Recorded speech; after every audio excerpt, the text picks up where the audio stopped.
Oke, halo semua. Ini merupakan balapan terakhir kita di musim ini dan juga merupakan misi terakhir kita, tepatnya untuk GP Valencia, dan kita memiliki satu rival berat, tepatnya David Alonso. Karena kemarin kita udah ngalahin si Esteban ini, pas sekarang kita bakal mencoba melawan David Alonso dan ngeberikan dia sedikit gebrakan. So complicated when it hurts.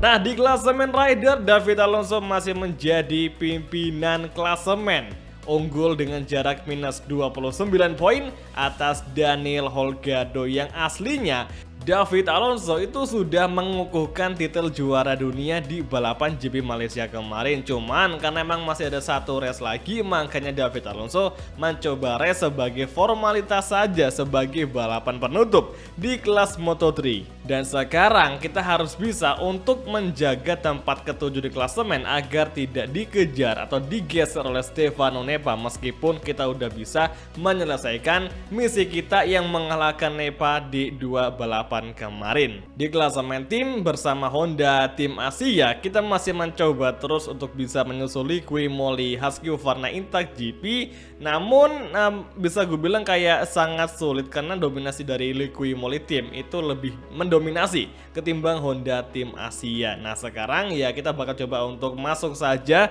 di balapan GP Valencia, barangkali dengan kita yang bisa meraih hasil bagus ya. Maksimal kita harus masuk di top 5 itu ya, semoga aja harapannya bisa ngebawakan kontrak-kontrak dari tim-tim besar yang menuju kepada si Asep, agar si Asep ini bisa gabung sama tim yang bagus juga. Nah guys, di MotoGP Steward kita tuh masih pakai yang versi paling ketat ya, versi yang paling street, yang paling sulitnya atau yang paling ngeri hukumannya. Tapi entah kenapa di Malaysia kemarin sangatlah minim sekali terjadi yang namanya MotoGP Steward. Apakah itu merupakan sebuah bug? Ya mungkin saja. Kalau gitu langsung aja menuju ke sirkuit Valencia. Here we go guys, masuk ke sesi Q1 dan kita hari ini sudah masuk di sesi kualifikasi pertama.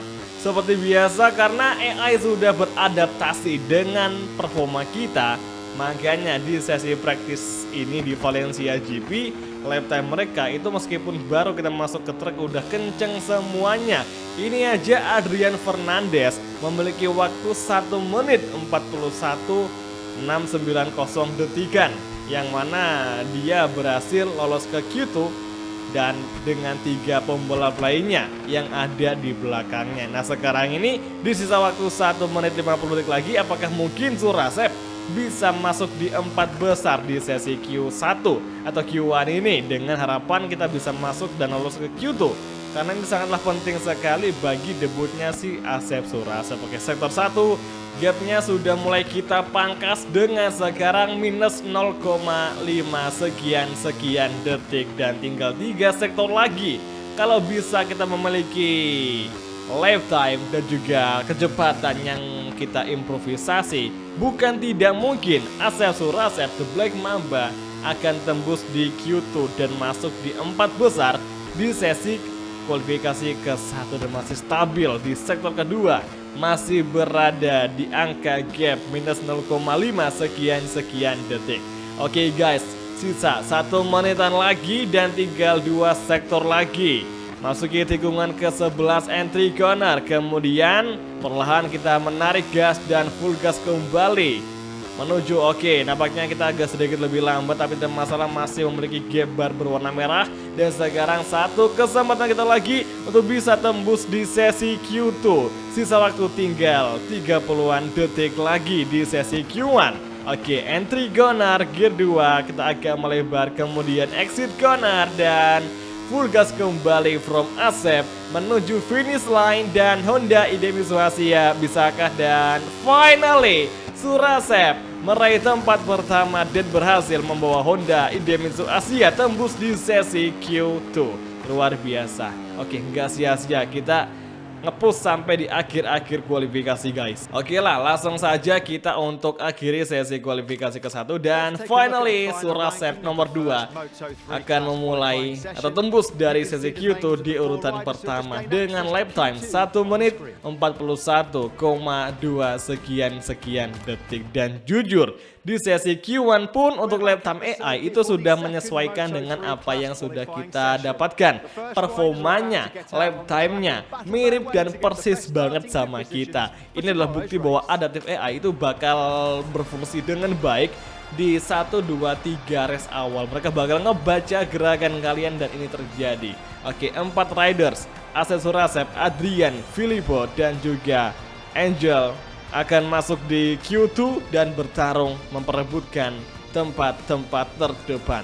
Nah ini guys, gue penasaran kira-kira berapa nih lap time yang akan didapatkan oleh riders di sesi Q2 ini. Berhubung yang ada di sesi Q2 selain kita berempat yang tembus dari Q1 tadi itu merupakan pembalap hebat semuanya yang memiliki performa super kuat.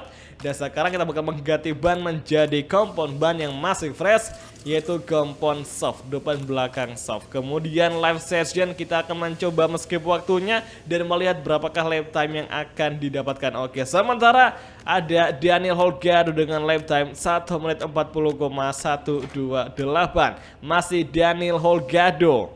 Oke, Ivan Ortola, David Alonso. Dan sekarang karena kita udah prepare, kita langsung aja terjun ke track dan kita bakal ngelakuin time attack di sesi Q2 atau kualifikasi terakhir untuk kelas Moto3 di Valencia GP. Oke guys, nampak ada Stefano Neva yang sepertinya dia akan mencoba mengganggu kita. Kayaknya sih, oh enggak cuy, langsung kita aja lambung, kita susul si Neva. Nice, dari inside line, kemudian exit corner. Neva mengalah kepada Surasep. Ya jelas saja, mungkin saja si Neva menyadari bahwa performanya tidak sekuat si Asep untuk 3 balapan terakhir. Oke guys, di sisa waktu 3 menitan lagi kita akan mencoba ngelakuin time attack secepat mungkin yang kita bisa untuk meraih barisan terdepan agar race-nya nanti bisa lebih dipermudah. Oke, exit corner, Migduhan corner dan masuk itu yang ketiga. Tikungan keempat, nice sekali sektor 1. Kita memiliki waktu sektor tercepat di sektor 1. Bagaimana dengan 3 sektor lainnya? Sektor 2, 3 dan juga keempat. Kemudian entry corner kembali. Kita sedikit melebar kemudian kembali ke racing line. Angelnya itu corner tadi dan sekarang ISP corner, turn ke-7, turn ke-8, langsung kita early braking dan sepertinya waktu kita di sektor kedua sedikit lebih lambat, 0,050-an dari Daniel Holgado yang meraih pole position. Oke guys, tikungan ke-11, sektor ketiga gear, berapakah waktu kita di sektor ketiga dan kali ini oke semakin lambat, 0,2 dari Daniel Holgado. Last weekend, turn ke-13, kemudian high speed corner, stay gear 4, kemudian menuju last corner, kita early braking, over ke gear 2 dan dapetin apex-nya, exit corner, tancap gas, full gas from Surasep dan menuju finish line. Lap time kita berapakah dan kali ini oke kita di posisi ke-14. Kita overtaking satu rival lagi agar bisa lebih mudah ngelakuin time attack. Astaga, kita malah melebar, nggak masalah, tancap aja guys. Kalau melebarnya kayak gini nggak akan dapat yang namanya track limit atau invalid lap yang biasa ngebikin kita lapnya di cancel. Oke, sekarang sektor ke-1 masih gap bar warna merah di sektor 1, tapi biasa kita agak lebih kurang kenceng di 3 sektor lainnya. Oke, invalid lap. Oke, invalid, tipis banget padahal cuy. Oke lah, inilah ciri khas dari MotoGP 24 dan astaga, kita diberikan satu hukuman long lap penalti. Ini apa-apaan cu? Astaga, kita kayaknya nggak ngehalangin laju AI deh. Kita nggak ngehalangin laju riders lainnya. Kok kita dikasih LLP? Mana ini long lap penalty itu berlaku di balapan. Ya Allah guys. Apes banget kita, udah balapan terakhir, hasilnya nggak bagus, start ke-14. Oh man, ini adaptive AI benar-benar bikin kita frustasi nih. Nah, praktis LLP dan nice, oke lebih mudah daripada di MotoGP 23 of course. Sial banget kita hari ini guys. Oke lah, langsung aja kita akhiri sesi kualifikasi kedua. Dan Daniel Ricciardo, Ivan Ortola, David Alonso start dari barisan depan. Sementara itu Surasep yang diganjar long lap penalty di race-nya nanti akan start dari grid ke-14. Oke, cukup tahu nih. Gila, sengeri itu loh peraturannya di MotoGP 24. Untuk sanksinya bener-bener street banget ya. Gila, gokil, nggak nyangka bakal dihukum LLP cuy. Good morning from Valencia. We're live from Spain, ready to bring you the Valencian Community Grand Prix. We're on the starting grid where the lights will soon go out to start the race. The forecast for the race say to expect rain at any moment. The mechanics are keeping the wet tyres ready should the race be interrupted. Oke guys, dan sampailah kita di starting grid untuk Moto3 Valencia. Yang mana Ivan Ortola, Daniel Ricciardo, David Alonso start dari barisan terdepan. Namun yang sangat disayangkan untuk Surasep, The Black Mamba, udah kualifikasinya jelek, malah diganjar long lap penalty di race kali ini. Dengan alasan MotoGP Steward melihat kita tadi mengganggu lajur kita, mengganggu lajur dari riders lain yang lagi mencoba ngelakuin time attack di sesi kualifikasi. Padahal kan ya, tadi kita udah di bagian luar track loh. Oke, hari ini soft medium akan kita gunakan. Dan ada potensi bakal turun hujan di pertengahan race. Bismillah, semoga aja kita bisa meraih hasil maksimal selepas start dimulai. Karena biasanya ketika start dimulai kita bisa untuk menyusul lebih banyak riders cuy. Dan nanti pertengahan balapan pasti gue yakin mereka bakal ngeburu kita lagi. Let's see aja. Oke, sekarang Valencia GP last round. Lampu merah padam, it's on the way. Dan langsung saja kita full gas. Kita ambil bagian kiri.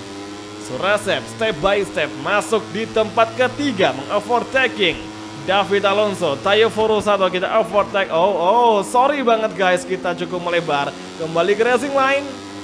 Dan kita harus melakukan long lap penalty di 3 lap awal ini. Kalau nggak mungkin kita bakal dikasih double long lap penalty. Dan sekarang Surasep sudah masuk di tempat kedua dengan star rocketnya sekaligus braking super hard yang bisa membawa Surasep masuk di tempat kedua. Tapi untuk Daniel Ricciardo sepertinya tidak akan membiarkan. Oke, Daniel Ricciardo menoleh ke belakang tadi dan sepertinya Ricciardo tidak akan memberikan tempat pertama untuk Surasep. Dan sekarang MotoGP Steward kembali beraksi. Oke, kita overtaking Daniel Ricciardo side by side dan kita buat Ricciardo melebar, namun itu bukan sebuah pelanggaran. Oke, LLP langsung aja kita masuk guys, hati-hati. Oke, entry gunner perlahan, semoga bisa keterima. Nice. Oke. Oh my goodness mate, Tayo Furusato crash dan kita berhasil menyelesaikan hukuman long lap penalty. Namun rekan tim kita Tayo Furusato yang seharusnya bisa meraih podium untuk membuat Honda ID Asia di tempat ketiga di klasemen tim berakhir sudah. Dan sekarang giliran kita fokus untuk diri sendiri. Dan kita akan mencoba memiliki target untuk bisa mengalahkan Stefano Nepa. Oke, kita overtaking satu wakil dari timnya, Marco Simoncelli. Masuki lap kedua, Ivan Ortola, Tatsuki Suzuki, dan Ricciardo battle di 3 besar. Oke, sepertinya riders pada melebar. Oh, hati-hati, kita hampir saja menabrak, melindas David Alonso. Dan kini kita terpaksa melebar, kemudian kembali ke racing line dan battle dari Stefano Nepa yang mencoba melawan kita.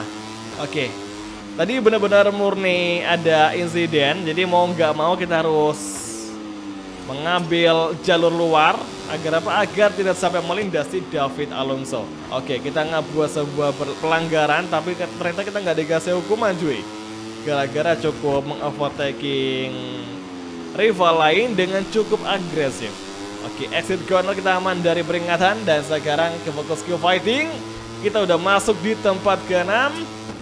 MotoGP Stewart masih melakukan pekerjaannya, sangatlah sibuk sekali bagi MotoGP Stewart. Berkali-kali harus menghukum para pembalap yang nakal yang mencoba mencari peruntungan dengan melewati batas lintasan. Oke, Tatsuki Suzuki menjadi pimpinan race, diikuti Ivan Ortola dan juga Joel Kelso. Oke, sekarang lap kedua kita sudah mulai melihat ada rintik hujan sudah mulai turun ke lintasan. Valencia GP berpotensi akan mengalami red flag. Nah, yang jadi pertanyaan, misalkan nanti red flag, apakah race-nya bakal berlanjut? Misal cuaca mengering, ada kemungkinan race-nya bakal berlanjut meskipun dengan 3 tersisa. Sekarang kita overtaking satu rival lagi, nice sekali, dan kini Surasep masuk di tempat kelima, luar biasa. Oke, lagi-lagi riders lain melebar di turn 1, dan kini akhirnya Surasep secara tidak langsung berhasil masuk di tempat ketiga. Oke, sekarang kita harus lebih hati-hati karena griban sudah mulai tidak baik, dan Surasep menjadi fastest lap di Valencia GP lap kedua tadi dikala cuaca sedang turun hujan meskipun baru di awal-awal saja. Oke, Ivan Ortola, Tatsuki Suzuki di depan kita. Apakah Surasep mampu untuk mendekati Ivan Ortola dan battle untuk posisi pertama? Daniel Holgado, Jose Rueda, Entry Gunnar, hati-hati. Oke, cuaca semakin basah. Apakah red flag akan berkibar di lap ketiga ini? Exit corner, sektor ketiga. Oke, serang dari Aspar Team, hati-hati. Esteban Joel. Oke, dia mengambil outside line, namun Surasep mampu mendefend di inside line. Sektor ketiga telah selesai. Memasuki sektor keempat, kita harus lebih fokus lagi menjaga kestabilan agar tidak sampai terjatuh. Last sektor, 2 tikungan terakhir. Masih lagi-lagi Esteban di belakang, dan sekarang di tikungan terakhir kita cukup melebar kembali di exit corner, dan sekarang Joel Esteban datang dari sebelah kanan. Kita defense saja sebisa mungkin, semaksimal mungkin, dan sekarang lap keempat kita masuki menuju turn 1. Hati-hati, cuaca semakin parah. Oke, red flag finally. Oke, red flag finally. Akhirnya red flag berkibar. Oke, kita bisa oke, nice. Ternyata balapan berakhir langsung dan kita masuk di tempat ketiga, di podium ketiga, luar biasa akhirnya. Nah, kenapa ini langsung diselesain balapannya? Itu biasanya cuaca tidak kunjung reda atau hujan masih tetap mengguyur lintasan di Valencia GP. Makanya balapan langsung diakhiri atau di finishin dan Valencia GP telah berakhir. Namun yang paling kita senangkan karena kita berhasil meraih tempat ketiga, luar biasa. Nah, sekarang si Stefano Nepa finish di urutan ke-8. Oke, gue bakal ngecek siapa aja yang di posisi paling bawah nih guys. Gue penasaran sama hasilnya. Ini apa-apaan? Kok cuma 13 pembalap yang bisa finish di balapan kali ini? Wah, separah ini ternyata cuy. Makanya balapan diberhentikan. Bayangin, dari 26 pembalap yang crash itu, yang finish tinggal 13 saja yang berarti yang crash itu ada 13 orang cuy. Astaga, separah ini di Valencia. David Alonso pun menjadi korban dari keganasan Valencia GP. Dan di klasemen rider kita masih di urutan ke-7.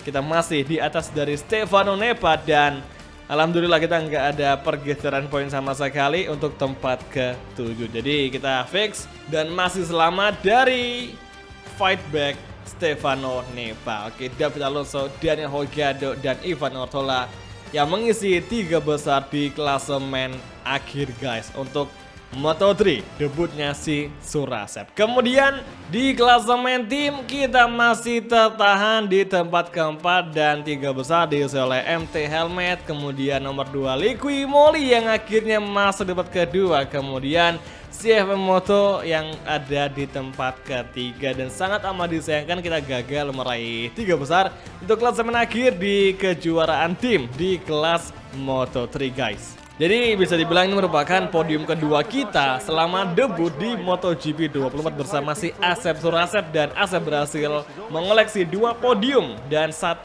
fastest lap di balapan GP Valencia tadi. Nah guys, habis podium kita nggak akan langsung mengakhiri video, melainkan kita bakal melihat dulu kira-kira prospeknya si Asep itu bakal kemana. Kira-kira si Asep ini bakal dikontrak dan ditawarin negosiasi sama tim apa saja dari kelas mana saja.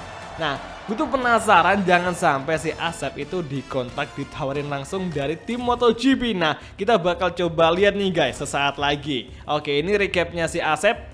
2 kali podium, 1 kali pole, dan 1 kali fastest lap. Dan di urutan ke-7 di klasemen akhir, di atasnya si Stefano Nepa. Gak nyangka aja ternyata ini fitur adaptif AI itu benar-benar berfungsi dengan sebagaimana mestinya, sebagaimana namanya cuy. Oke, bursa transfer atau transfer pasar. Oke, jadi di sini bisa kita pahami bahwa fitur ini bisa kita aktifkan itu mulai dari musim pertama ini, atau mungkin dari musim kedua nanti, atau mungkin kita main dengan daftar resmi 2024 tanpa adanya bursa transfer. Kayaknya sih enggak, karena kan ini merupakan fitur yang utama yang paling diunggulkan di MotoGP 24. Jadi kita bakal pilih aja yang nomor 1 ini, yaitu aktifkan pasar dari musim pertama, biar kita tahu nih kira-kira siapa aja yang pindah-pindah tim, atau mungkin yang naik kelas yang lebih tinggi, atau mungkin pensiun dari kelas MotoGP ya, siapa tahu. Dan sekarang kita bakal pilih aja yang nomor 1 ini, dan kita bakal lihat kira-kira kita dapat tawaran kontrak dari tim mana saja. Oh, lumayan, kita dapat 3 tawaran dari kelas Moto3 dari Honda Idemis Asia, tim Sniper, dan juga tim SIK 58. Juga 1 dari kelas Moto2 dan juga 2 dari kelas MotoGP, LCR Honda Castrol dan juga Honda Idemitsu. Sepertinya keputusan bakal gua tunda dulu dan kita bakal umumkan besok aja di video selanjutnya. Kalau gitu guys, kita akhir aja video kali ini. Terima kasih sudah nonton dan sampai ketemu lagi di video MotoGP Karir untuk episode selanjutnya. Oke, thank you, bye, dan ciao guys. Sampai jumpa.